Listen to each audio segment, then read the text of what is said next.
We are going to try to finish the show we did not get to finish yesterday. And we're going to try keeping the show to maybe an hour, and let's just see how y'all like that. Some people did say they like the 30-minute show. Yeah, yes indeed. But I think our show is different from other people's show because we are talking directly to you and with you, right? You guys come in the chats, you want to share your thoughts, you want to ask questions, and it gives a lot of lonely people in the community, not that they're lonely relationship wise, I mean, like people in the Right. community who want to be able to interact. Yeah, exactly. Right, it gives you guys a sense of a community. BK Boom! Cryptos, first in the room. Guess who stepped in the Be on room? his phone like when they coming on, so I can be first. Look out. Um, when we used to dump, I'm about to show my age. When we used to jump double dutch, and you used to have to see who could jump first, we'd be like, first got no higher, second got no higher, third got no higher, so that couldn't nobody front run you in the jump. So I always think about that when he'd be like first in the room, first got no higher. Oh, okay, that's different. I don't know what did got no higher mean. I don't know. It Jump was higher. just something that we made up. But like I was saying, because I'm already about to digress. Um, our show, we want to separate it from other shows in the space because we are interacting with you. We are talking to you. We are talking with you. You guys are talking to us. You guys are talking to each other. So we feel like the shows are a little bit longer because of the engagement that we want to encourage in the chat. I'm still not feeling super duper great, but much better than yesterday. So y'all gonna see I'm be forgetting words and stuff. Will 45, thank you so much for showing up. Yeah. We're 2 minutes and What's up? 25 seconds in, and we already have 11 people in the room. That's cool. So this is why we don't want the shows to be too short because it gives people miss the chance, Yeah, it give people time to pop in and pop out. right? Chat if they want to. Send emails. Like we get a lot of emails from people. Then we'll set up a But keep sending face-to-face Zoom. them. Keep sending them. Yeah. But it's a lot of We send up emails. a face-to-face Zoom with people and we talk to them, chop up some game, and we meet a lot of interesting people who have a plethora of skills and talents. And I'm always impressed by the things that the people we talk to actually do. Do for a living or Stop like this. I'm sorry. Oh no, I just screwed it up. They do for a living. The information, knowledge they have. I'm always very impressed and interested in learning more from the people who we get to talk to. So keep sending them emails. And if you want, we'll pop in. We'll do a face-to-face Zoom, and we can see. We talked to the home the other day. We talked to a lot of people, right, recently. And they tell us about the things that they're doing, thinking about leaving the country, people with their businesses and their education groups, Bitcoin, people who want to get up and running podcasts. And it's really interesting And we to see still what people. talk to people who want to know what exactly is Bitcoin. Email's not long enough for that. You need a Oh, face yeah, to yeah, face yeah. for that. We got face to face for that one. Ain't enough words in my little fingers for me to help you with that via email. So yeah, we talk to everybody, so it's good. I understand shorter shows probably are easier To consume. consume than a longer show that goes like an hour and 30 minutes. I get it because I watch lectures and stuff like that. Sometimes I'll just cut it and I say, okay, I'll get back to it tomorrow. And then I have to go over 3 days to watch this hour and a half lecture. Do you remember when we did the Exodus series with Jordan Peterson? Oh man, that was a It beast. took That was us a all beast. month long. That's a beast. That's a beast. So yeah, Jordan Peterson, we went over his stuff for about a month, and you had to cut it. Like, all right, we got to cut it right here, and we'll try to get back with it tomorrow.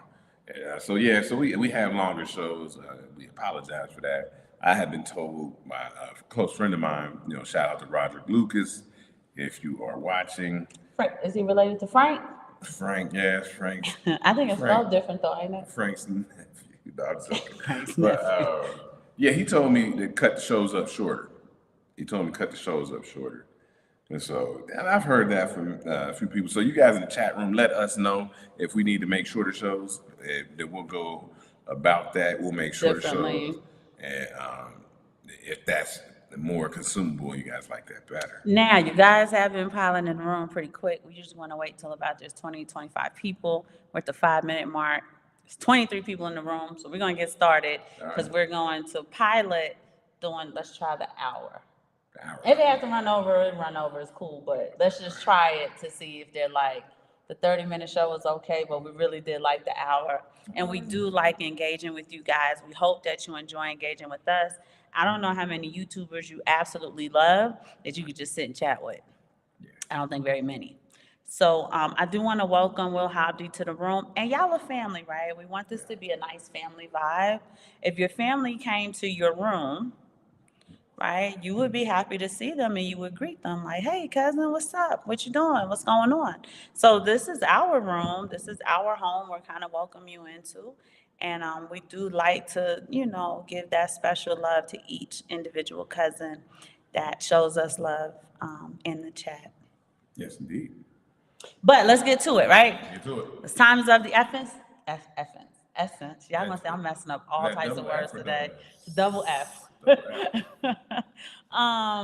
We do have a few more. We kind of want to piggyback off of what we were talking about yesterday. We just didn't have the time to give you the breadth and depth that we wanted to. But I would like for you and I to just double back on the article where China is purchasing, megatons of gold and getting rid of the U.S. Treasury bonds. Yes.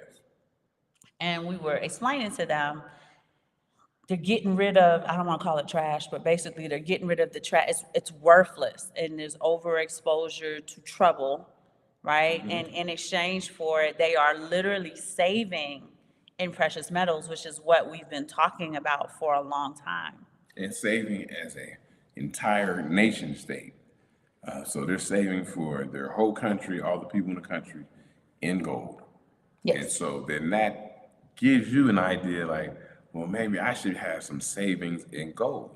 Now, like we say down here with the normal people, because of the gold to silver ratio, it is technically better to buy silver right now. But for at the average person's price point. Now for them, because it's going to be a storage issue.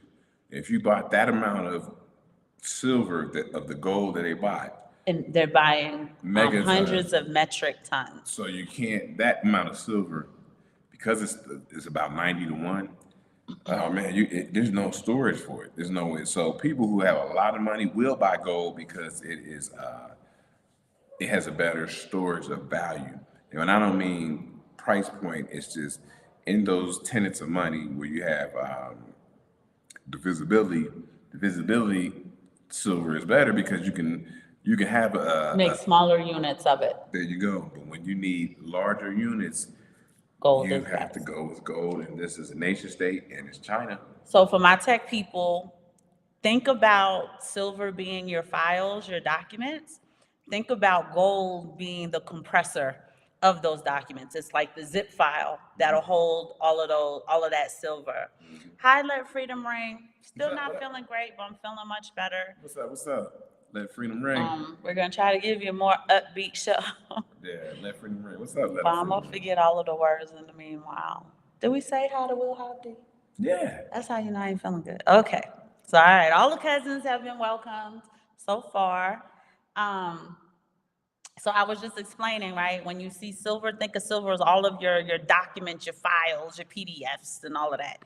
And gold would be like the zip file that compresses and holds all of those files, all of those documents. That way you can kind of like send it and do stuff you need to do with it. They are buying metric tons of gold for their country. Now, There was a very specific line in the article that I did want to address today, that we didn't really, I mentioned it yesterday, but we didn't really get to address No, we it. didn't get to it. We didn't get to it. And they said, now that it's being reported again, this is what they purchased. So what does that mean? It means for a significant amount of time, China and other nation states have been buying metric tons of gold, and let's just say silver for all intents and purposes, Yeah, well, precious metals, right? But typically gold, and it's not being reported. yeah, and How crazy is that? a friend of the show, Andy Shackman, came on. He spoke about that. A lot of silver moving from United States over to places like Unreported countries, but to the unreported, east. to Europe, and it's not being reported, and nobody knows where all this silver is going from one place to another. So you want to, I mean, we always talk about stacking, stacking, stacking, but you want to stack your sats, but you also want to stack your ounces. Just it could be an ounce, just an ounce. I mean, it makes a difference. You see these people, they're giving you, I mean, they're giving you the nod to say, hey, we got all this gold. You might need to get some gold. But I really wanted to kind of bring that to your attention because the article is saying that they are offshoring US Treasury bonds. And because they're a nation, you want to consider that to be like getting rid of fiat currency, right? I don't want the terms, to kind of like confuse you or to throw you off. What they're saying is, we don't want the fiat currency, which is what US Treasury bonds are to them. They don't want all of that exposure to fiat currency that they know is becoming worthless because China is a huge part of BRICS. They are the original member. They're one of the original member of BRICS. They know what the plans are.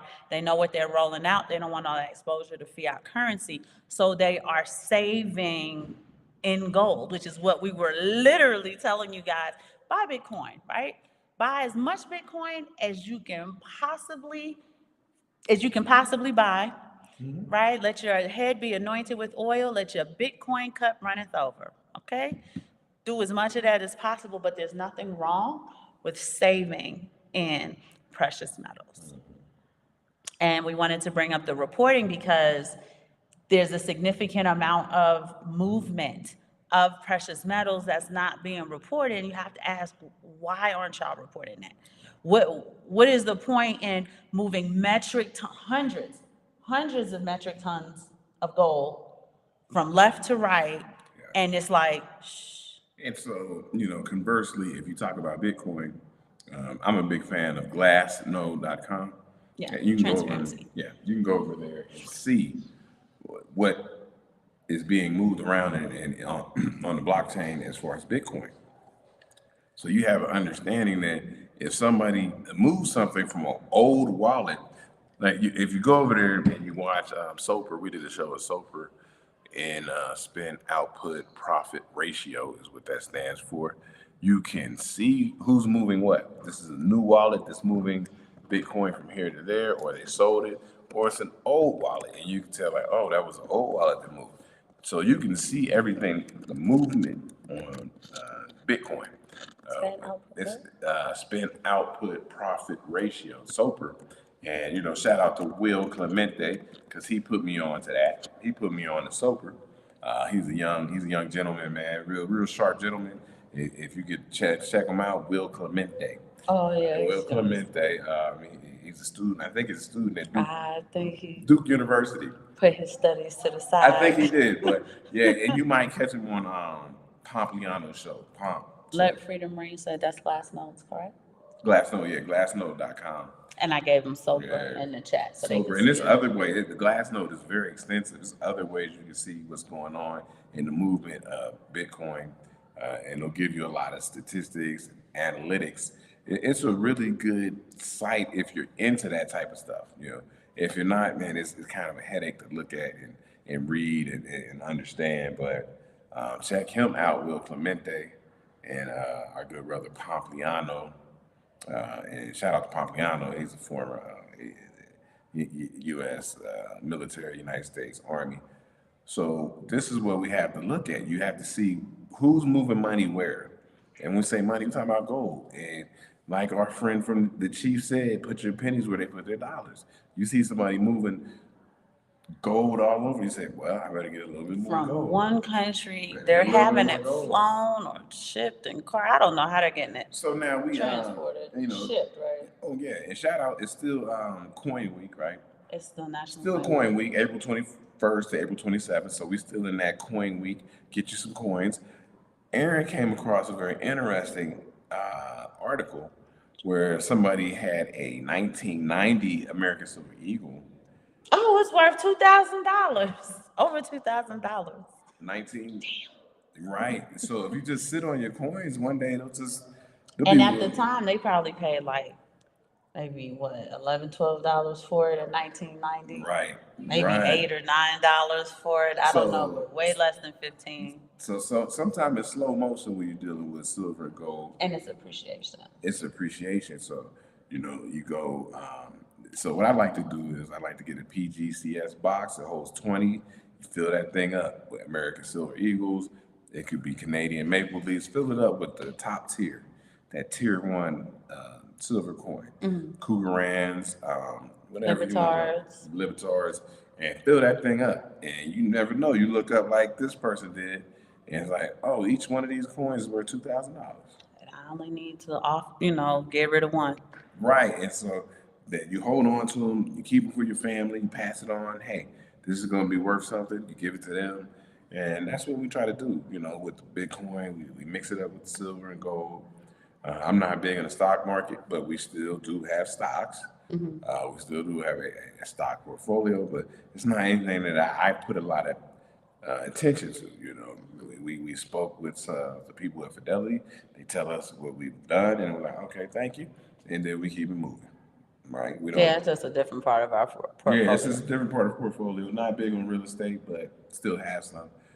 And so we were just getting on China because I got another thing I want to jump on China if you guys want to hear about it. But go ahead. No, I just wanted to kind of piggyback onto that yesterday and go back to the reported, unreported portion, right? Because if they're doing it secretly, it's something you should be doing openly.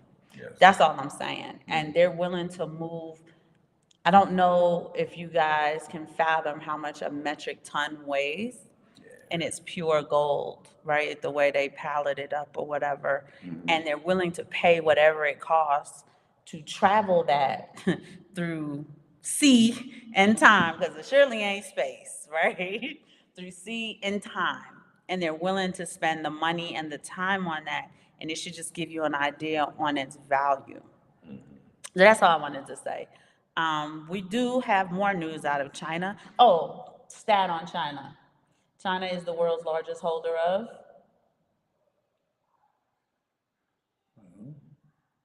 They're the world's largest holder of gold.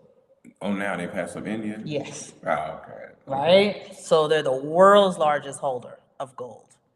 And then do y'all know who currently holds rank in silver? Well, we all know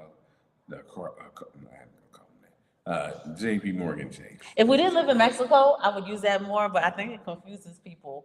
Yeah, When we say it, they're thinking like, oh, like the real cartel got all that silver? No. It's JP Morgan Chase.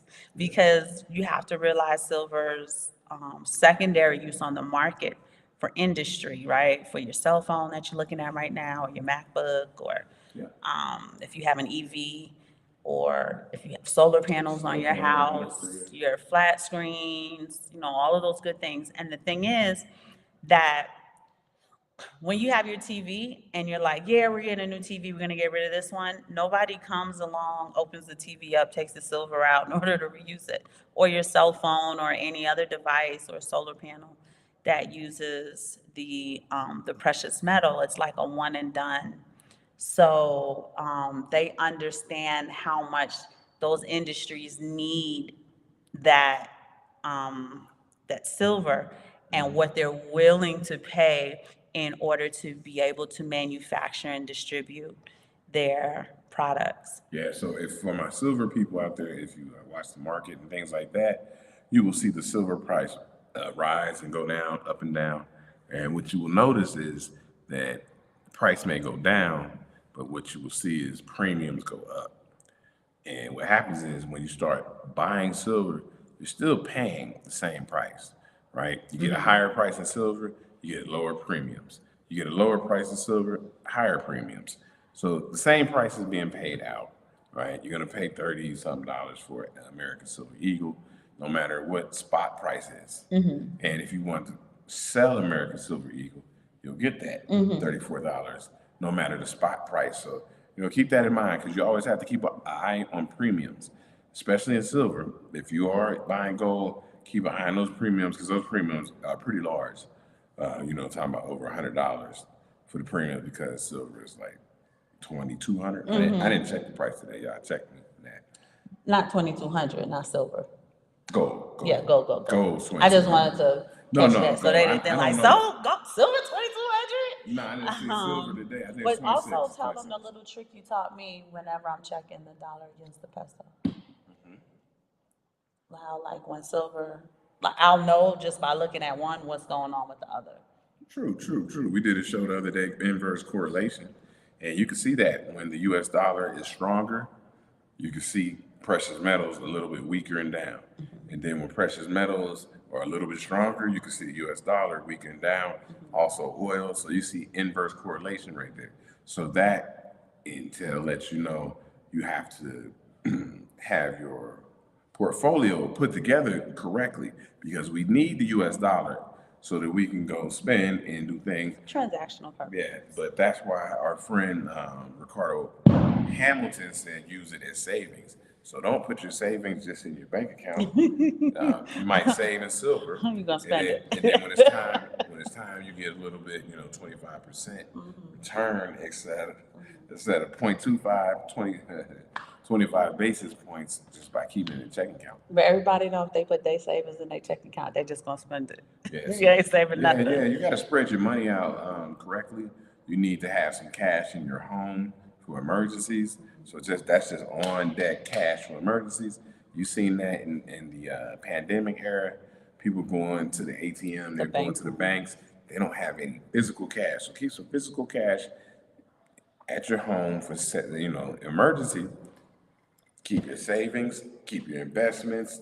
It's a big way. It's a lot of work to do this, but that's why we come on here every week to talk about it so we can help put your portfolio together, your life portfolio, and also your investment portfolio. Well, your investment portfolio is a significant part of your life portfolio. Yeah. But it is just one piece of your pie, right?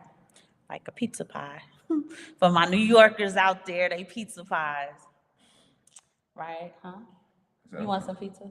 You want me to get you a New York pizza? No. I'll make it. When there's a piece missing, it's noticeable, right? Look like Pac-Man, look crazy. So you really want to have your whole portfolio, life portfolio in order as well because they all permeate into one another. I want to welcome Crit Work, aka KW1. So K-Dub. tell me, did you get locked out of the KW1 account? We don't ever see it. K-Dub, what's up, K-Dub? Nerdo, she probably laughing now. Nerdo Inc., thank you so much for joining us. Thank you. And then we have Anzie B. Hello, Simon family. Hello, Anzie B. Thank you so much for joining.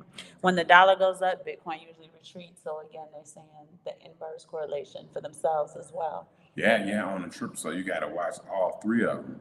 And especially if you guys do any investments outside of the country, you have to know how the dollar is going to work against the currency in the country you may be investing. And we're in Mexico, we're investing in Mexican property and things like that. We have to understand that the peso will move up stronger against the dollar, which actually hurts us because we're receiving income through the dollar. And if the peso goes down, then it helps us. And we can see it in real time because we're in another country. And we have to get up every day and check what's the USD to MXN ratio. We have to check that every day because if the ratio is high, right? So for example, let's say the ratio is high one day. You're like, oh, that's a really high ratio of USD to MXN. Go ahead and get some cash, turn it into MXN, turn it into Mexican pesos so that you have pesos on deck. And then if the ratio drops low, you don't have to get any Mexican pesos because you're already on deck because you got it when it's high. And these are things you have to keep an eye on. This is global economics. This is macroeconomics. This is why we say, you know, keep an eye on this stuff. You know, this is a full-time job. It's a full-time job if you want to really jump into it. But I'll let her. I was saying crip work because before, when you came on here all the time, it would say KW1. And now all we see is crip work. We don't see KW1 anymore. So I thought maybe you got locked out of the KW1 account. Like Shango got multiple accounts. Somebody else got multiple accounts and they come in here under two different names. Yeah, cats, man. So I was like, I see crip work all the time now, but I don't see KW1 anymore. So I didn't know what happened with that account. But anyway, let's get to it. There's 32 people in the room at the 25-minute mark. We are going to share our screen. She said, oh, no, I changed it back. Oh, okay. That's good to know.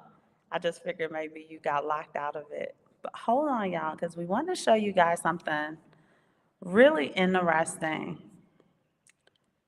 Should we do the WEF thing first or do the China thing first? Well, yeah, talk about China, just link it in, then we'll do the World Okay. Economic Forum. All right, y'all. I'm just going to go ahead and share my screen.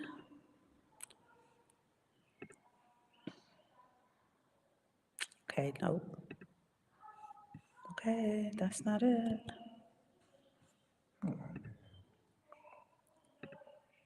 I think I hit the wrong thing. It keeps trying to. I don't know why sometimes this works and sometimes it doesn't. Allow to share screen. Yeah. Okay, there we go, y'all. There we go. You guys have to let me know in the chat if you can see our screen. It looks weird, but I do have to minimize it just a little bit. Yep, okay. It looks like you guys can see the screen okay. Just my chatters, just hit me with the thumbs up. So what is this? This is actually a dystopian apartment block where 20,000 residents never need to go outside.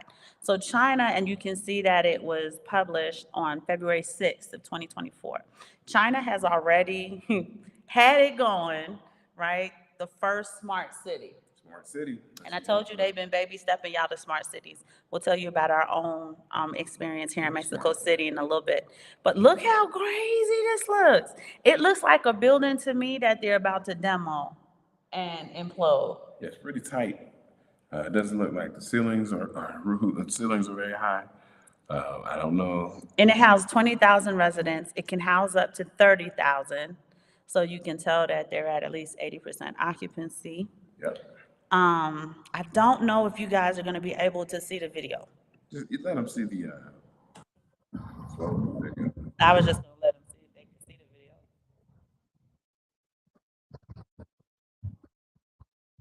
video. And you get a view of that, you see how that looks.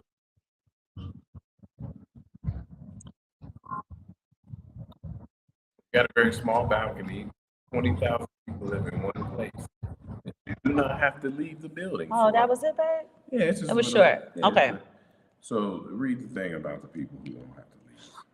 Okay, so it says, of course, the building cannot provide fresh air unless you open your window, which is why all of the windows are open.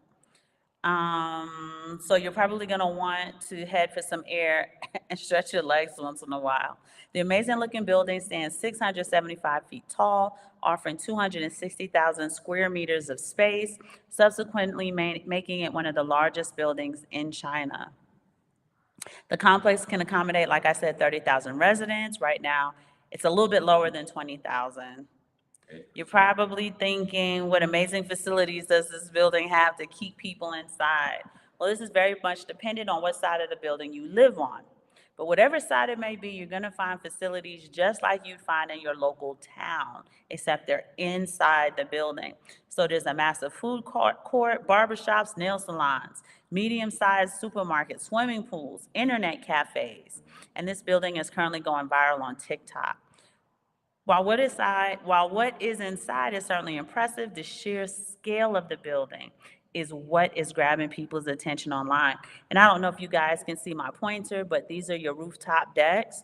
Obviously, you can tell this is like penthouse Yeah, that's a big Or dog maybe up there. even, maybe even like restaurants or something like that. Someone who has large capital in order to have that. But this looks crazy.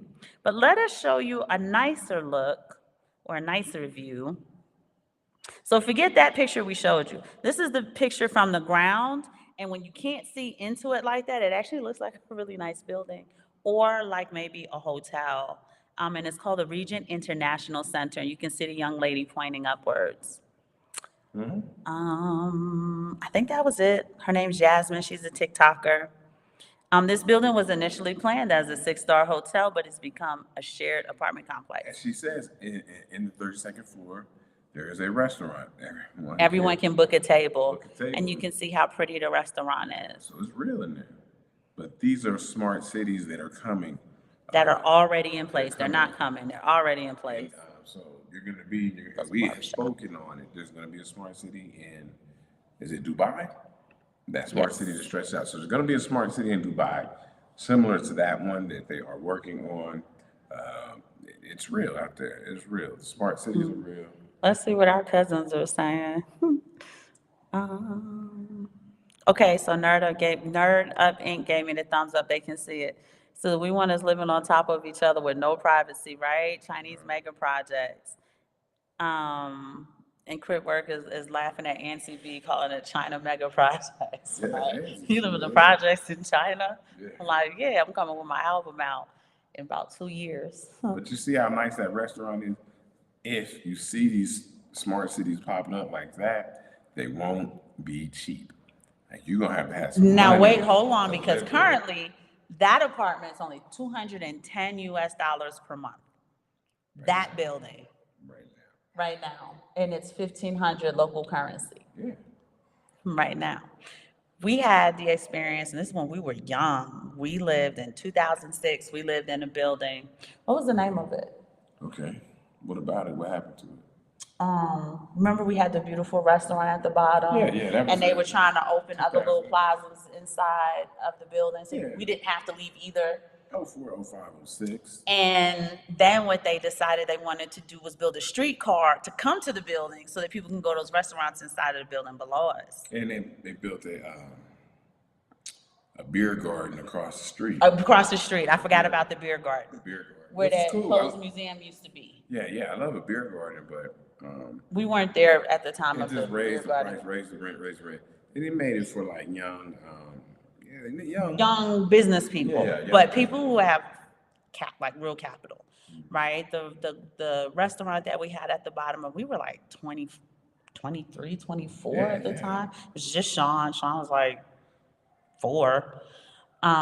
You had to make a reservation. So like if Simon wanted to, take us down there, we had like a babysitter to watch Sean upstairs or whatever. Usually our neighbor would just watch him. She used to have a little mean, I can't remember the name of that dog. You remember the dog? Yeah, I can stand it. Anyway, he hated that dog. It was a yappy dog, but Sean used to go over there and play with them. He would, on his way home from work, he would come in there like that morning and say, "Hey, I want a reservation for me, and my wife later on," yada yada yada. And then they'll be like, "Okay, your table's at 6:30 or whatever." So that was like step one, and that was 2006. 4, 5, 6, and then we go back to 2019, 2020. We make reservations in a place in Mexico City called Santa Ana. Santa Fe Santa Fe. So where's Santa Ana? in Costa Rica. Oh my goodness. But in Santa Fe, that's where Sicario, the building we stayed in was right across the street where Sicario killed the dude in the Okay. movie. Okay, In yeah, real yeah, life, yeah. in the movie. In real life, in the movie. So Santa Fe. I'm sorry. Mhm, It's Santa always Fe. Santa something. And If you guys ever watch, was it Sicario 2? It was Sicario 2, because that's when he got his revenge. If y'all ever watch Sicario 2, he go to Mexico City and he kills this guy on the sidewalk. The building behind him was the building we stayed in. And incredible building. Simon hated it because it was glass all the way. Yeah, I didn't like it. Hated it. But we stayed on the 26th floor, and within the building you had a grocery store. Did you have a coffee shop? Yes. So we went to the grocery store. Simon didn't go, but myself and a friend went. We went to the grocery store because we were gonna cook. But then when we were at the grocery store and the lady's like people don't usually come here and actually buy groceries, right? They get like one or two things because they're single. It's not like a building for family. She just saw how much groceries we were buying.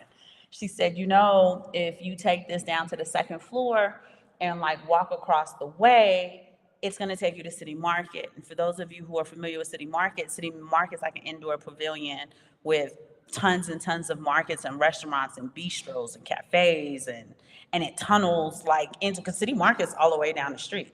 We could see it from the building, but I guess it's a little walk, but it's inside the building because there are no sidewalks outside of this building. Yeah, so outside, except for the sidewalks Sicario killed them on. outside of the building, it's just highways and byways. You can't really. It's like you got to try to cross a highway to get over there to something you see. It's not a walkable place, so you had to take your car, move around and go to the other side if you wanted to go to the other side. So they made it where everything was in the building. You need to go down City Market, get everything you need. There was not Best Buy, kind of like a Best Buy Office Depot mix. Yeah, you can buy something there. And we stayed there for about 3 days. I never left the building. Neither did I. I never left the building. So we went to the building, stayed in there. I think it was somebody's birthday. We had a birthday party, and then we went home. I never left the building because you didn't have to. I remember Reggie was having seizures, but I think it was his birthday. Yeah, it was somebody's birthday. And I never left the building. They made it very, very convenient for you. And they did have ventilation, so we didn't, because the entire building is floor to ceiling glass windows. So Simon wasn't crazy about that at all. And at the time, Tino was little, so he didn't want Tino anywhere near these windows. But they did have ventilation. Had ventilation. Because we couldn't open the windows in the apartment. We had a problem with the washer and dryer. They had somebody, Johnny on the spot right there, fix it. Anything you needed, it was 24-hour. You went down to the, what do you call it? The concierge. Lobby. The lobby was crazy. It's like a crazy, nice living room, big couches, like artwork on the walls and things like that. It was a great place. It was a great place to stay, but it was a vision of what you're seeing as far as these smart cities. And they're just going to add more conveniences under the guise of wanting to keep tabs on you. Yeah, because you had the concierge who you could just go down and ask her or him, but it was a woman who was there, to get you an Uber. Like you didn't even have to. Yeah, she do everything. She does everything. She'll get you Uber. You don't have to even go on your phone and get an Uber. She'll order the Uber for you. Make sure you get back. And that's their job. That's their job to take care of the people who live there. Some people live there permanently. Some people have the Airbnb. Airbnb, and then. And I think she's more there for the Airbnb people. Yeah. Because they're typically foreigners and stuff like that. But the point that Simon and I are driving to is, in your timelines, you are noticing more and more people interested in wanting to go live abroad. They're wanting to brighten and widen their horizons. They're wanting to do something different. They're sick of their domestic policies. The election is making people sick. And when you're in these other countries, you don't get no end of that. I had no idea that Donald Trump was in court. I had no idea. I was like, really? What's he in court for? I thought he paid the money, right? I was trying to figure out what's going on. And when you're outside of that airspace, those things don't trickle in. Now, some of your cultural stuff is going to trickle in, right? The Chris Brown Migos thing, that trickled in. The Drake, Kendrick Lamar thing, we got kids, it trickles in. Doesn't need to. But a lot of the rigmarole that you guys absolutely and utterly get sick of don't trickle into that new airspace. And they can't keep tabs on people. That's so good, isn't it? They can't keep tabs on people anymore. When you guys are moving around, this man right here is probably considered disappeared. If there was some type of like ledger to keep track of him, they wouldn't know where to look for him. Yeah, so there's an article. It's an older article I should bring up. It'll take time to find, but they talk about how many black men have what they call disappeared on census, and they don't know where they're at. I think they just assume they're in prison, right? Yeah. But even if you're in prison, you would be present and accounted for. So these people, they don't know where these people are. Did these people go abroad? Are these people dead? Where are they at? Right, Where are they DMX? at? Right, X? Yeah, they can't account for you. And a lot of people like to be off the grid. It's people go. You go on YouTube and just type in people who are off the grid, and you see how they live. You see what they do. They don't take in account the senses. If you're making your money another way, maybe you don't even have to report taxes. Right, so data centers, which profit off of the information on who are you, where are you, what do you like, what do you buy, what do you eat, where do you go? It They don't have that data for them, and that's worrying to them. And they're noticing the trend more and more and more. We got a little lurker in the background. I was lurking. They're noticing the trend more and more and more. So what the World Economic Forum, and you got to remember that not just the United States, but the world in general. Simon talks to you guys about microeconomics, but there's also not macro economics, but there's also macro policy. Yeah. And they spend billions with the B of dollars in market research in order to figure out how we think, in order to foreshadow and manipulate what we're going to do next, how we're going to do it, where we're going to do it, who we're going to do it with, and so on and so forth. Yeah. And you got to build up your coffers so that you, if you are a person who wants to get off the grid, everybody doesn't want to, but some people do. You want to get off the grid. You want to have your own money, not fiat currency, your own money.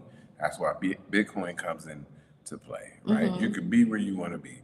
A lot of people go to these remote locations, so nobody knows who they are, and nobody can find them, and nobody can bother them. And that is part of the Bitcoin community. There is a sector of the Bitcoin community. If I wish I could break it down, Michael Saylor says it good. It's he has 1 through 7, but one of the 1 through 7 are people who want to be off the grid. Just 1 through 7? He'll tell you like different people who are investors, traders. I just would think if you have 1 through 7, that statistically more than one would want to be. When you say off grid, do you mean like off grid or off grid like we're off grid? Yeah, off grid was part of his 1 through 7. But sometimes you got investors who like him. He's a CEO. He invests. He's not off the grid. No. But he is heavily in Bitcoin. We know that you got other people who are traders. Then he said people who are off grid. So if you want to go live, a lot of people live like to go to Alaska. If they don't want to leave the United States, they like to go to Alaska to be off grid. That's probably the best place to go in the United States to be off grid is Alaska. But if you want to go to these other countries and be off grid, where nobody knows who you are, nobody knows where you're at. No one's digging into you. Yeah. The data center can't really pick you up Yeah. because you do not conform to the typical behaviors 'Cause typically of when- the people. Yeah, typically when you go off grid, you will have a home address in the United States, and you might be living in anywhere. You could be living anywhere, right? You could be living in the jungles of Costa Rica. Don't do it. Don't do it. Yeah, I've been there. Don't do it. Yeah. Unless you like that kind of stuff. For the love of God, don't do it. Yeah, you could be living somewhere, low key in Brazil. You could be living anywhere, but your home address, your address of home record. Your home of record. There we go. Yeah. Your HOR. Home of record will say whatever the state, and that's where people think you're at. And your home of record is only something if you use it, right? So we both have a home of record. I'm the only one who typically uses it because I'm still somewhat tethered to Tariq Nasheed. Don't come after me. I'm still tethered to a lot of the unfortunate systems in the United States. You're tethered to United States Capitol. Yes, I'm tethered to U.S. Capitol, Yeah, so- but I do get to say what I want to. No, I'm just joking. That's what Tone talks, right? Yeah, so I don't get to say what I want to because I'm tethered to U.S. Capitol. yeah, Bitcoin is a great thing if you wanted to get off the grid. You could take your wealth and move off the grid, and nobody knows you have it. And You don't typically have to drag bags of silver and gold No. somewhere and try to post up and then try to protect it. Just be off the grid with your Bitcoin and do what you want to do. If you like staying on the grid, it's a different fight. Nobody likes to stay on the grid, but if you continue to be on the grid, then you are accounted for, right? they can keep track of you, they can keep tabs on you, but they're becoming more increasingly concerned about those who they cannot keep tabs on. And those are, when you think about it, those are tax-paying. These are not senior citizens that they kind of don't care about anymore. These are tax-paying citizens that can contribute to economic labor, that can contribute to the voting, that can contribute to all of the things that they want to keep you a part of in order to make you part of it. So for those of you who are curious as to, well, what's with all the immigrants? My spidey senses tell me that all of the immigrants in the United States are there to backfill all of the Democrats who are sick of shit, don't want to be a part of that system anymore, and are going to backfill you because the voting process is still a thing, right? When you pull out of the voting process, and a lot of people are, they're saying, we've done this doesn't work. And part of the voting process is you don't get no vote from me, period. Yeah, And they're that's noticing that. Go ahead, babe. Yeah, that's part of a technique, right? They say you got to vote one way or the other, but another part of voting is you don't get my vote unless you give me something. And if they don't give you anything, Which they haven't been. and then your tactic is, well, then you don't get my vote. And then you'll get people who will come and try to shame you for not voting. People died for the ability to vote, Roland Martin, those people, Candace Owens sometimes. And it's just like, well, we're not going to vote. We're not going to vote unless you're going to give us something And your candidates, tangible. they have tons of footage of your vice president saying, let me be clear, she clapped and everything, right? I am not doing anything special for African Americans. I am everybody's vice president. So she made it clear that even though y'all were the ones who got her in there, that she doesn't owe you anything. And she hasn't given you anything. Yeah. So there's a lot of people, like you said, Yeah. whose strategy is that you don't get no vote from me this time. Yeah, and I'll wait till next time. We live Or not at all. We live abroad. We don't have access to voting, but we have access to people who have influence. And so instead of voting, we just go straight to the people of influence and see if we can get what we need. And we usually do. Yeah. But again, right, our strategy is also one, you can't do that on a shoestring budget, right? Yeah. When you're planting flags and you have significant capital behind you, Yes. consider that your super PAC Yeah, or that's your super PAC, PAC. right? So you go to somebody that you pay a lot of money to, and you say, hey, we need this, that, and the third. They say, I'll take care of it. And you know what they do? They take care of it. And so it's not like voting. We don't get to vote for the mayor of the local jurisdiction. The mayor, the governor, nobody. We don't get to vote for anybody. The commandant, who the commandant's gonna be, which would be equivalent to your police commissioner. Yeah, for the like the city you sheriff. live The in. sheriff, the sheriff, you vote for the sheriff? Yeah, how they vote, but he's bigger than the sheriff. He would be considered like, dude in New York, he would be like the police commissioner. Yeah, how you Remember they vote. explained it to us, but his boy, I can't remember his name, Yeah. would be like his sheriff. Yeah, we And know then he him. has deputies and stuff. And so we know them, and we can actually speak to them if we need something. And the only reason they listen to what we have to say is because they understand how we, what's the word I want to use? How we like pour into their small economy, be it, but how we, the percentage of what we pour into their economy is more than multiple citizens put together. Yeah, And they also understand, go ahead, that we don't. We don't take from the economy. So it's not like we posted up here and taking money out of there. We got our own money. It's 100% profit for them. 100% poured into their community. So people, the mayor, the police commandant, we have ties with influential businessmen within the community. Yes. Yeah, so If there's a problem at the supermarket, the GM comes right out and is like, what happened? Yeah. And they take care of it right now, right? Because all we have to do is say, we'll just drive to Toluca and go to Walmart. We don't have to come here anymore. But it's our neighborhood supermarket. And that's the thing, when you go trying to plant a flag, you need to meet people of influence within the community so that you can have that flag planted. Yes. Planted, not like you're just there to hang out, party. party and bullshit. Shout out to Biggie. You can't do that, right? Them times are over, right? There was times you go to a resort, you party, and you go home, but now you got to travel with intention. Yes. Travel with intention so that you can build something. So And you can create the change that you've been looking for your whole life. okay. But okay, and we're writing this in the book, right? We're getting the book together for you guys. It requires you to have a very specific skill in network building. If you're meeting with these people, you can't go there looking a certain way, right? You have your American status that backs you, but you really kind of want to, just like if you were doing a big business deal with the corporation, right? You're not just gonna go in there looking any old way. You're gonna go there clean cut and dapper. I go there with my little pearls on, so I look like somebody's mother.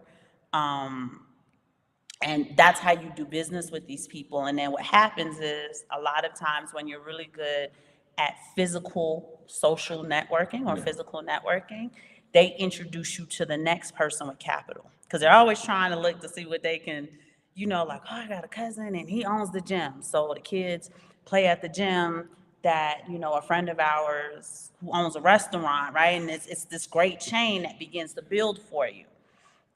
And you begin to build a reputation for yourself. Now, on a metaphysical scale, what they are doing is creating an excellent feedback loop for you, right? Because when we first started our physical flag planting, we weren't where we wanted to be yet financially, right? We were almost there, but we were getting there. And what they did was we created this whole community who just assumed at the time that, we were millionaires. And it was like, and they just kept saying it, and they kept speaking. And I'm sitting there like, go and speak that, because we almost there. Go and speak that, we almost there. And it creates a great, what we call feedback cycle of intention, which creates an egregore. And now you have a whole town that believes this thing about you and believes this thing in you, and then you're able to birth it. So not a faking it till you make it, because we were making it, we just hadn't gotten to the point yet, but kind of faking it till you make it. And because you have all of these, what would you call it, babe? Like the serious, like they were like, they're behind you, fervent, and we have to do whatever it takes because you guys are celebrities. You're our little local celebrity. Yeah. So celebrities. So and everything. This is part of the life series portfolio, right? Because the metaphysical part of your portfolio is just as important as the physical, financial part of it. And when you become celebrities, now I'm not. I not American. We're not talking the Inquirer type of celebrity. Well, I'm just saying, my wife, she's going to wear these tights. Don't listen to him, y'all. She's gonna wear tights. I gotta check people. I gotta be like her security guard. See, I be trying to be. Listen, y'all. Listen to this, right, ladies? We've been married 23 years. I have to look good for him still, because he's not about to upgrade on me, and he got all this Bitcoin that he's been collecting all these years. Yeah. So I gotta check people. So I have to look good for him. So sometimes I do have to wear a little tight thing for him. So I keep him looking right. I want to be his thirst trap. I don't want no little eyes. Yeah, but you got all these cats looking around, so I got to make sure, hey, chill out. Even though I will say, for my fans out there, my gray sweatpants game is crazy. It is, and that's why he ain't allowed to wear them out the house, right? But anyway, no. Let's get back to business. It's out. We back to business. We're at the 53-minute mark. We have one more news article. There's 34 people in the room. Usually there's about 60, 70 by now. Quick word, KW1 was saying they have $3,000 a month for senior citizen living complexes. Girl, I know this because my mother lives in Florida. She lives in Kissimmee, and right across from where she lives, they just built. Did you know this? They just built. No, I don't I know that. So Salavita. I know that other one, that gray and black one. No, not that one down the street. Yeah, I know that. Salavita just built the assisted living complexes. So what they were doing were getting people out of the nice homes like my mom's and promising them that we'll do everything for you. We'll cook for you, clean for you. Obviously, you don't have to worry about the yard and stuff anymore. We'll buy your groceries. And this is like the assisted living complex on steroids, because these are senior citizens who got hella money, right? The people that my mom retired with, first of all, in New York, we have unions, and I don't know how familiar you guys are with that. If you don't live in a place that's union heavy, New York was union heavy. And when my mom and her friends were getting their employment in at around those times, that was when Jimmy Hoffa and was it the Runners? He had like a name for the Teamsters. It was Jimmy Hoffa and the Teamsters, and it was a union here and a union there, and they were building up unions crazy. Y'all know what happened to Jimmy Hoffa? We don't. We got, You know what happened to Jimmy Hoffa, but the majority of these people who live in this complex where my mother lives, which is called active living, they had great packages when they retired. My mother worked every single day as a nurse until she was 62 years old. That's how hardcore she is. I work from home and be like, I can't come in today. um, so they got great packages, great life insurance benefits, just boomers, right? Perfect timing. And what their development decided they were going to do, like Crip Work is trying to tell us in the chat. Obviously, she's explaining this is what's happening in Texas, but I'm telling you what's happening in Florida is they want to find a way to get all of your disposable income, right? Not just because your mortgage, they were older people, so they had great credit, fantastic credit. You couldn't even get in there with anything under like a 700 credit anyway. They were getting 15-year mortgages, so their mortgage wasn't nothing. And they were trying to figure out, in addition to your mortgage and your HOA fees, how can we tap into your disposable income? And they came up with like what Critwork's saying, the assisted living, but not for the sick. It's like, it's got this glamorous, like resort style living where we do everything for you. Again, anytime the devil come to you under the guise of convenience, you have to be on your Q's, your P's and Q's. You have to be. And that way they can tap into the rest of that disposable income. They know that you're older, they know you have arthritis, they know your knees hurt, they know all of these things, and they, we'll furnish your apartment for you, we'll do this, we'll do that, we'll drive you to the pool when you're ready to go. They have concierges, like he was explaining, that, we'll get transportation to come just for a small fee and take you to the supermarket and help you load your groceries and this and that, and consider it your like assistant shopper and all of this craziness in order to tap in to their whole entire monthly pension and everything else that they get. This is true.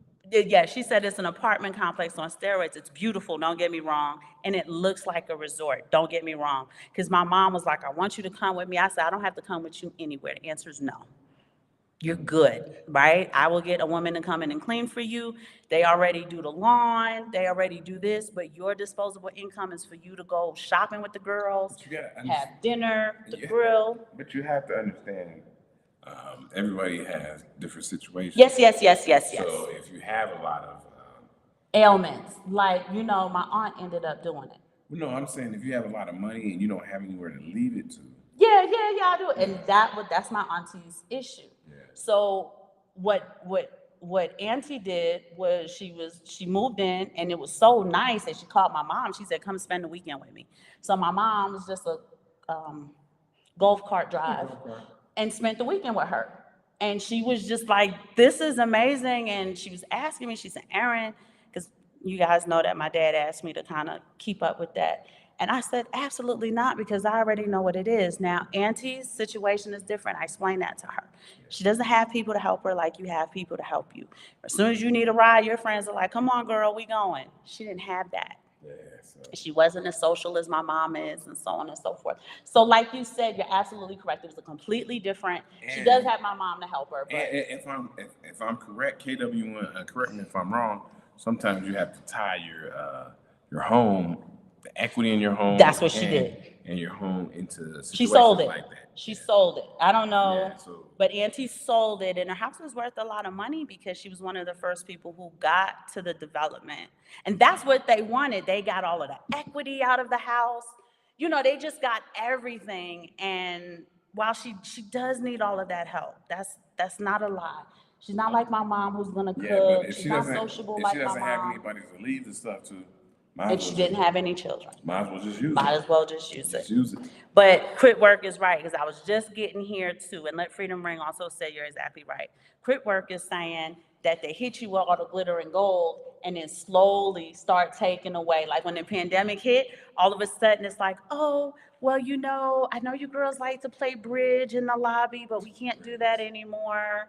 I know you guys love the assistant shopper, but she's gonna have to go by herself now. Just give her a list because the two of you are together, or you need to mask up, or like she said, slowly but surely they started to limit, restrict, or eliminate a lot of the different And it comes back. conveniences that you pay for. Oh, when it come back with a premium. That's the problem. This is not what we agreed to. And the problem is that you're old and you don't really have. And you don't have anyone to advocate for you. Yes, crit work. You're right. That's exactly what they did. I don't know about the other people, but I know. She said what you said. At a certain age, they want you to give up your house. Yeah, they do. And like I said, they were able to get the equity. Yeah, they want that. From the sale. Did you get anything from the sale of your house, or did you have to turn everything over to? If you don't have anywhere to pass it on to, you might as well use the equity as how they're looking at it. And maybe she got some money from so it. that you can get to the end of life. Because, we all are just trying to get to the end of life. No matter how it's situated, we got to get to the end of life. But that's right. She doesn't have children to. Some people raise a whole family. And still don't have nobody. And so like you got to get to the end of life. You got to do it. That's one of your major things is to get to the end of life. Okay, we got one more. Thank you so much, Cripper, for bringing that up. We got one more. I don't think I need to share my screen. It's just an article. There's really nothing to see. World Economic Forum. Yes. So you guys know I've been talking to you about the World Economic Forum. This is from the Daily Huddle. Thank you, baby. This is from the Daily Huddle. If you guys are not familiar with the World Economic Forum, please let some of your homework this weekend be to do a Google search. The president of the World Economic Forum's name is Klaus, Klaus Schwab, like Charles Schwab, but Klaus Schwab. And the representative or the face of the World Economic Forum is none other than your king, King Charles of England. And they have these diabolical, dystopian, 1984-ish, and 1984, the book, not the year, by George Orwell, dystopian-like ideas for what they want to do on a global scale. Okay, now that I've introduced it that way, here is the article for you from the Daily Huddle. The World Economic Forum says, well, I can share my screen just so they can see it. It's got some cool graphics. And I know somebody was asking about, like, where are you getting all of these from? Yesterday, I can't remember which cousin. Yeah, I think it was cousin Tony, who isn't with us right now. We just searched. Shout out to cousin Tony Blunt. He always be in the chats. He's just not in the chat today. Yeah, we just searched. We just searched all over the place to find it. All right. So World Economic, but I have a watch list set up. So my watch list doesn't talk to me about Chris Brown or Drake. It talks to me about what's going on in the world on a macro level so that Simon and I can understand what's going on a micro level. This is one of them. World Economic Forum says 98% of central banks are preparing to launch CBDCs as finance enters its next phase. So for those of you who have ever watched Hidden Money, I keep it up. I'm gonna give it to you in a little bit, babes. Hidden Money by a good friend of ours, Mike Maloney from Gold and Silver. Goldandsilver.com. Check out Mike Maloney. He explains to you in the documentary that the monetary policy changes más o menos about every 40 years. And they are preparing to launch a new monetary policy. You have to understand that with what we call the discovery of Bitcoin, that they don't like the block ledger being so transparent. You can't do backdoor dealings. There's no ability for them to be the counterparty risk, because usually when there's counterparty risk, it's them. And like other diabolical ways that they can manipulate. It's utter silliness that they say it's for criminals because of the transparency. Transparency. Yeah. So criminals would not really go down with I don't Bitcoin think they because would appreciate the transparency of the yeah, blockchain. I think criminals would rather deal in cash. And Bitcoin does not have this great and grand, beautiful printer that people can sit next to. And as the Bitcoins are being printed out, they can sit closest to it and benefit from it the most.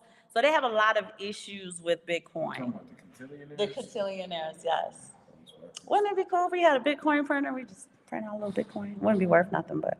So they're preparing to initiate, right, new monetary policy. So more than 98% of the world's central banks are researching, experimenting, piloting, or deploying. These verbs are extremely important to you and to us. I'm going to read it again for the people in the back. More than 98%, that's all of them, of the world's central banks are researching, experimenting, piloting, or deploying central bank digital currencies. I know you guys are sitting at home like, yeah, we knew that, right? What are we talking about? Game theory. You have President Bukele down there in El Salvador, and you see how much success he has gotten. And other presidents are looking at him and trying to say, well, what can we do for our country? And that's what game theory is. It'll play out. You see it in Honduras. But understand though, Bukele, President Bukele is a little different. He seems to have a significant passion for the what's the word I'm looking for? The health, for the financial health of his country, for the quality of life for his country. He seems to actually care about his country, whereas a lot of people take political office for their own personal self-interest. This is true. So it's very different, right? Here in Mexico, and this isn't going to be news to y'all, but here in Mexico, when the president takes office, everybody wants to be the president's friend because they're all vying for a seat in order to be the president of Pemex. But understand that in Mexico, you're going to have about 31 states, just like the United States. States operate Like their own countries. apart from presidential. So the president's going to be in Estado de Mexico, right? Estado de Mexico, which And is the capital. That's the state he's going to control. But it's just like the United States. You can't control every state.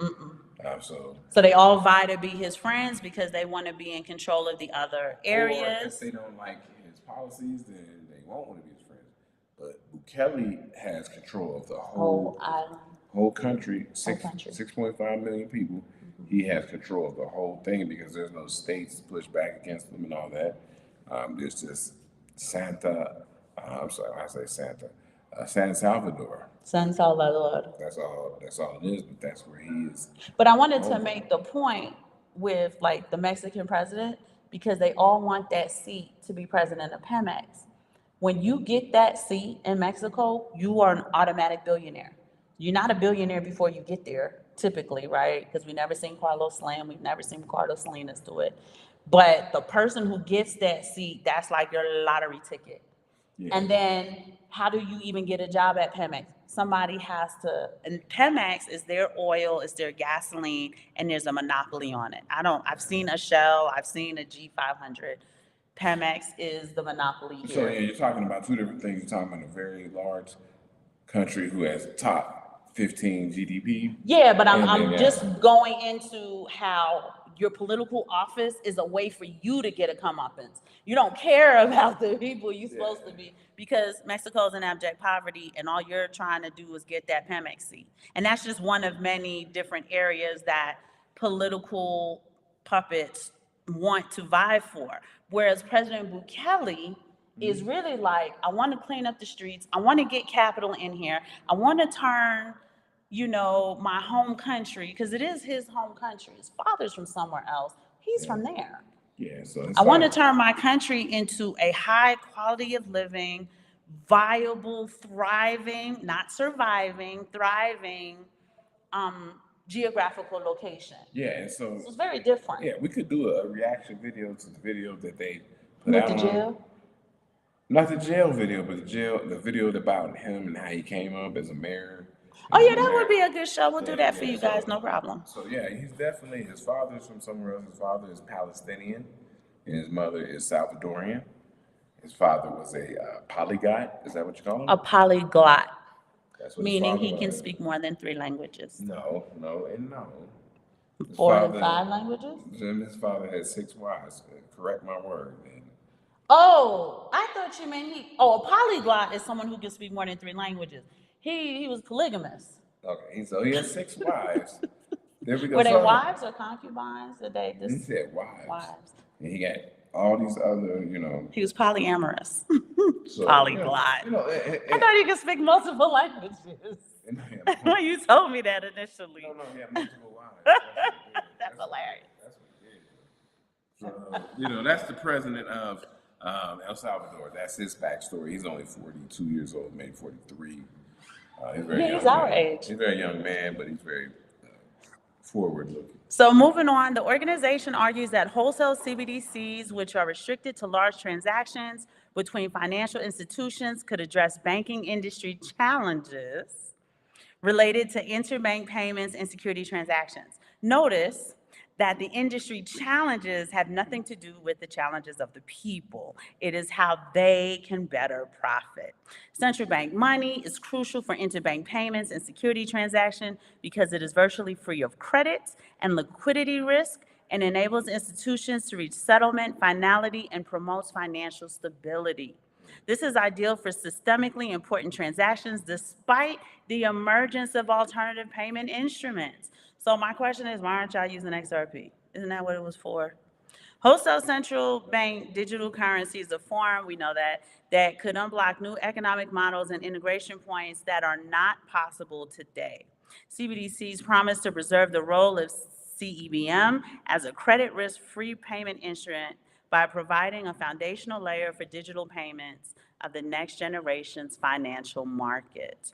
Again, when you read this article, you understand this is all about them. This has nothing to do with you or I.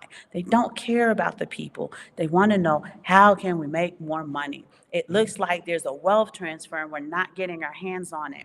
Simon did a show maybe 2 or 3 shows ago about banking deposits not being as high as they used to be. People are not depositing their money in banks anymore. People are not keeping their money in banks anymore.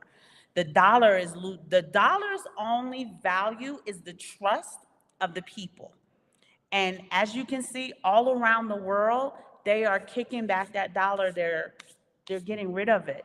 They're finding ways to reduce their exposure to it in the millions, hundreds of millions. So you want to begin to understand how this is playing out for, when we talk about central banks, we're talking about the man, the banking elites all over the world.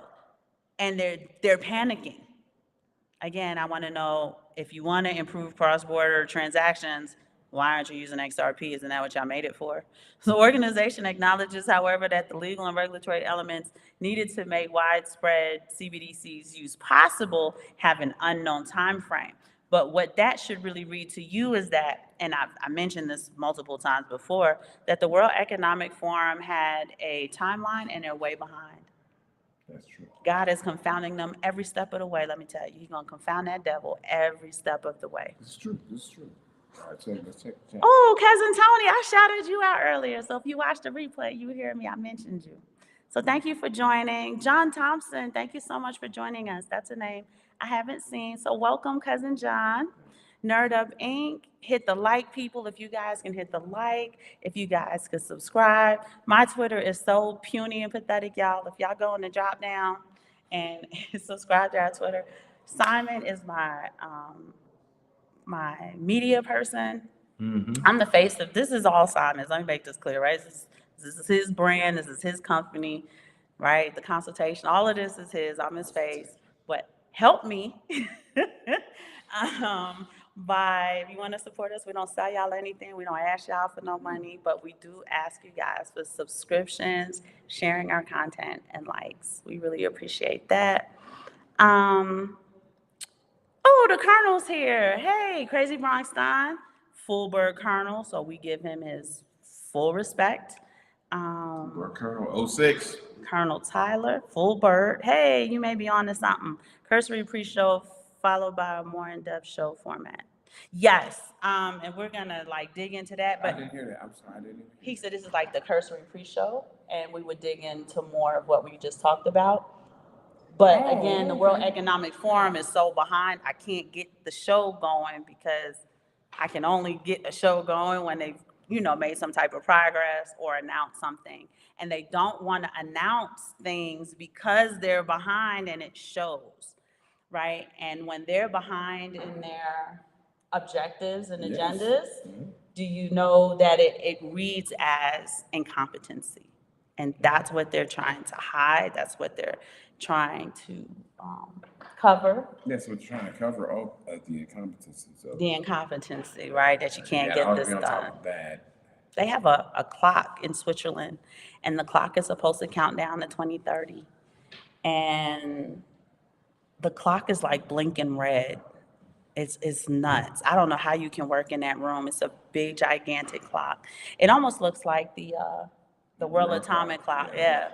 But it's constantly blinking red now because they're behind, and they have all of these objectives and all of these the SDGs. Look that up. So do World Economic Forum SDGs. There's 17 of them, and they're supposed to meet all of these objectives within the 17 SDGs. Yes. And all the world leaders come together. And this is the point that y'all need to understand. Y'all watch all these world leaders fighting on TV, fighting in the news, fighting in the media. It's all propaganda. Because when they go to Switzerland, which everybody knows the Swiss is neutral, it's like a neutral ground when you meet there. Wasn't that John Wick? They had that building, and you weren't allowed to like kill anybody or fight anybody if you made it to that building. Do you remember that? It was a hotel. In a hotel, right? It was in Manhattan, wasn't it? Ooh, it looked like it It was. looked like it was in Manhattan. Looked like it was. John Wick. Hey, cousin Mo, thank you for joining. So Switzerland is Is that this cousin very. Mo? Is that Jerome Mo? No, it's not Jerome Mo. It's the other cousin Mo. Oh, we got two cousin Mo's? We got two cousin Mo's. What's up, cousin Mo? We adopted this cousin Mo. All right. I think he's Mo, but he said it was okay to call him cousin Mo. And cousin Tony's here. We shouted him out earlier, but Tony. he ended up joining. Tony Blunt. Oh. I wanted to ask him if he was related to Tanya, but I didn't think he was going to get the joke. That's a poorly placed joke. Why? I loved her. I don't know what happened to her. Poorly placed joke. She, do you even know who Tanya Blunt is? I do, and it's a poorly From the placed- 90s? It's a poorly placed She was supposed to be great, and Diddy ruined her. So Switzerland is supposed to be this neutral ground, and when they go to the WEF to meet, to plan and discuss, they're kissing each other on the face, right? You see Putin fighting with Ukraine. When the Ukraine president and Putin get in a room together, they hug and kiss and sit down at a table together and they talk World Economic Forum stuff. When China has beef with this country and this African president has beef with, they hug, they literally greet each other with a kiss. These men greet each other with a kiss. I'm not exaggerating that. So you understand that they're playing the game for y'all in the media, but behind closed doors, they are all in one accord, on the same page, playing the same game of chess while the people are playing shoots and ladders. More specifically, yesterday's abbreviated show was good, and it sort of prepared us for today's episode. So they want the short show, and then I guess the breadth and depth. Okay. Okay. That sounds good. Sounds Because good. I'm about to cut this off. There's 40 people in the room. Usually we have about 60 or 70 people in the room. So Yeah, we're right. hoping that we are giving you the information you are looking for. Again, we don't sell you guys anything, but we do ask if you can share our content. If you can subscribe to my Twitter, y'all. It's like 118 people on my Twitter. And then the Twitter girls who be half naked got like 200,000 people. So I don't want to do it that way. I want to do it the right way. So I'm begging for y'all to subscribe. Subscribe to the Simon Family, our personal, this is on the Gentlemen of Network channel. But if you can subscribe to our personal Simon Family YouTube page. You guys, if you're interested in seeing, especially the new cousins, if y'all want to see how y'all cousins live in Mexico, I have lots of videos where I show you beauty, I show you weird stuff, I show you food, everything you can possibly think of. But Simon and I are going to start doing that again. That is our Q3 goals.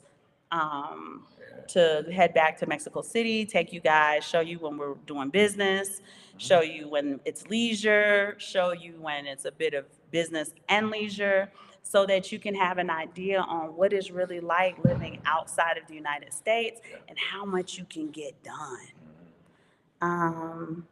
We should start sharing your content on all social media platforms. God bless you, Crit Work. Please, y'all help us. Spread the word. We are the first family of Bitcoin, but you guys are our family too. That's why I always address you guys as cousin this and cousin that. The Colonel, you a cousin too, but you a full bird, so you got to get your full respect, right? We are servicemen every day of the week. If you are a service member, we are going to give you your respect. Yes, So he's cousin Colonel then, but that sounds so disrespectful, so we just call him Colonel. I'm so used to calling Crip Work by her actual name, I try to remember not to do that on the show. Her government, don't Her by her government, right? I know. I try so hard not to do it on the show. I'll be ready to say it too. But you guys are our family. And again, one of the things that separates us, I said this earlier, but people weren't in the room yet. One of the things that separates our show from other shows on YouTube is that we put our content together talking to you and with you. Right? Engaging with you is one of the most important aspects of our show. Reading your comments, answering your questions, asking you questions. What do you think about this? What do you think about that? Learning from you as well. And I don't know how many YouTubers you guys absolutely love that will sit down and talk to you like you were family while they were running their show. So we want our show to kind of be set apart from everybody else's show. You guys have full access to us. If you go in the drop down and you hit assets.arbitrage@gmail.com, many people who don't even chat will tell you yes, they will call us. We do FaceTimes with people. We don't charge you guys consultation fees or anything like that. That business is separate. And if you want to do that, we'll have that talk. But most of the time, what you guys need isn't for that. It's just I have some questions, or I'm lost, or I'm confused. We are not financial advisors. We do not give financial advice. But we are your family, and we want to see the very best for you. We have your self-interest in mind. If it's important to you, it's important to us. And we want that to separate us from any other YouTube content that you guys consume. You are a part of this show as much as he and I are a part of this show. So the shows are a little bit longer, but maybe we will do a cursory show and then the breadth and depth show to follow. So we don't have anything else. We're at the 1 hour, 22-minute mark. I don't think so. I know some financial advisors. I know some. He say that with a straight face. He does, but you know that's all the shade, all the disrespect. You know, people be like, no shade, all the disrespect. But we are here for you however you need us. I'm hoping BK Crypto don't kill me when I say this. But first, shout out your cousin, BK Crypto. He has a swag store. This is the time for you guys to get your swag, your crypto, Bitcoin, whatever you're into. He's got the swag, the drip, the sauce. Go ahead and support him. Go in the drop-down box. Get to his website, but he also has an excellent education group. Simon and I had the pleasure and the honor of sitting down and talking with them. What was supposed to be 40 minutes turned into almost 3 hours because they were so inspiring, so motivating. And the swag that you purchase helps to, those proceeds help benefit their education group.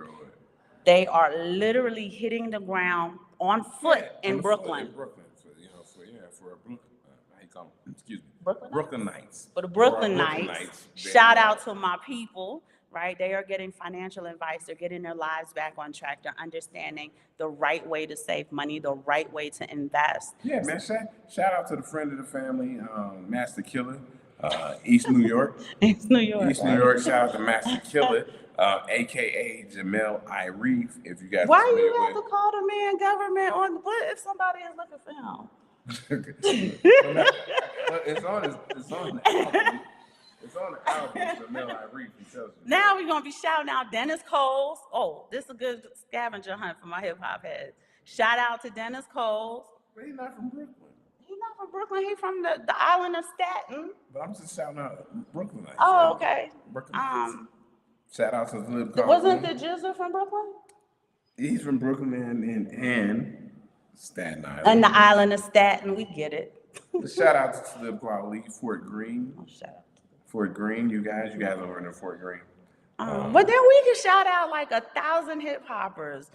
Do It Die Best Style Biggie.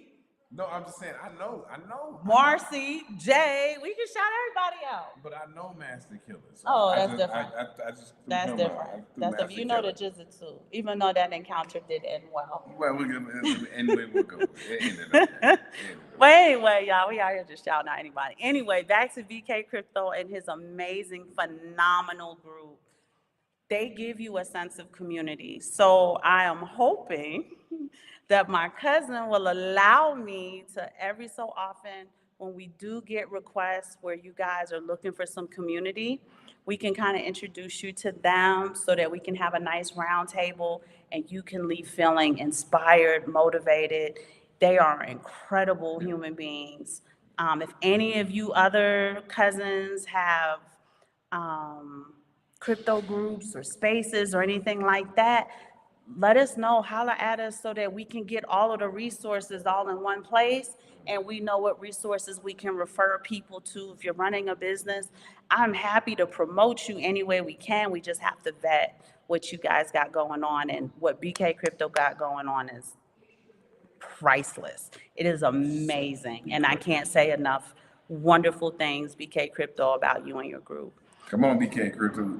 He might not even be in the room anymore, but he'll see it, and so will they, because they watch the show. Okay, BK Crypto sleeveless hoodies for the old. He's still waiting on his sleeveless hoodie, cousin BK. So, like, let's get this. I'm gonna send you an email.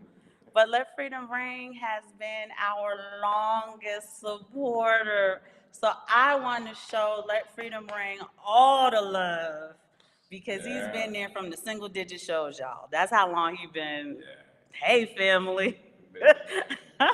So we give you all the love, Let Freedom Ring, all of the love. Yes, we did. Yes, But we give all of you all of the love. Cousin Mo, Cousin Tony, Cousin John, Crit Work, all of y'all. We love y'all so much. Cousin Michelle, she's not on. Michelle Delati. Cousin Courtney, she's not on tonight. Oh, Courtney Johnson. But we love all of y'all. You guys support us. And if there's any way we can support you, all you have to do is send us an email. Good night. Mamba.